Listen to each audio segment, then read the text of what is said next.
Family distance নামটা দিয়ে বোঝা যাচ্ছে ফ্যামিলির গল্প এবং কী কী কারণে ডিসটেন্স তৈরি হয়, কিভাবে তৈরি হয়, এইটা প্রসেসের চেয়ে বেশি বলাটা ঠিক হবে না। আর আমার হাসান জাহাঙ্গীরের সাথে এটা প্রথম কাজ, কিন্তু মূল আকর্ষণ হচ্ছে এখানে আমার কো-আর্টিস্ট হচ্ছেন আবুল হায়াত, ওনার সাথে দীর্ঘদিন পরে কাজ করছি।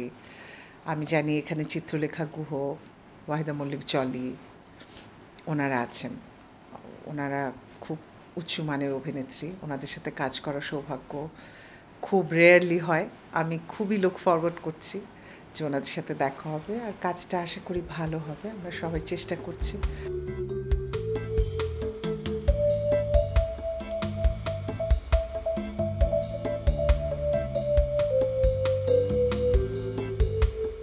এই নাটকটি মানে নাম শুনে আমার ভালো লেগেছে এই জন্যে যে ফ্যামিলি বা পরিবার বা আমাদের যে পুরনো দিনের যে মূল্যবোধ, এই জিনিসগুলো হারিয়ে যাচ্ছে না। সেটা হয়তো হাসান জাহাঙ্গীর একটা চমক দিতে চাচ্ছে আর কি, যে আমার পুরনো নায়িকাদের সাথে আমাকে হঠাৎ করে একসাথে মেলানো। তো এরা বেশ, এটা কী বলবো, অ্যামেজিং একটা ফিলিংস। অফকোর্স আমরা আবার আমাদের পুরনো জীবনে ফিরে যেতে চাই with all the benefits of digitisation. তো সেই হিসাবে আমি মনে করি যে এই নাটকটির একটি পজিটিভ সাইড আছে।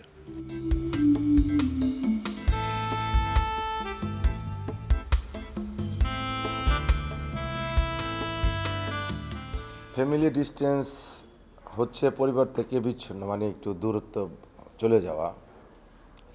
আমাদের সমাজে ম্যাক্সিমাম পরিবারতে এখন বর্তমান আধুনিক যুগে এই ফেসবুক লাইফে, ইউটিউবের লাইফে এসে মানুষ বিচ্ছিন্ন হয়ে যাচ্ছে দিন দিন।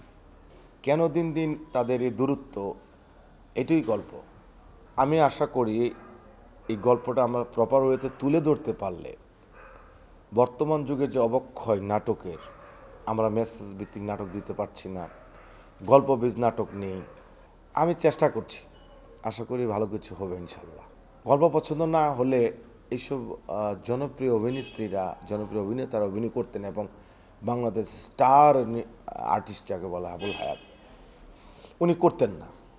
উনি যখন শুনলেন বলল, হাসান আমি অনেকের কাজ করেছি, তুমিও অনেকে নিয়ে করেছো, তোমার সাথে আমার কাজ হয়নি, আশা করি এই গল্পটা নিয়ে আমরা অনেক দূর এগিয়ে যাবো ইনশাল্লাহ।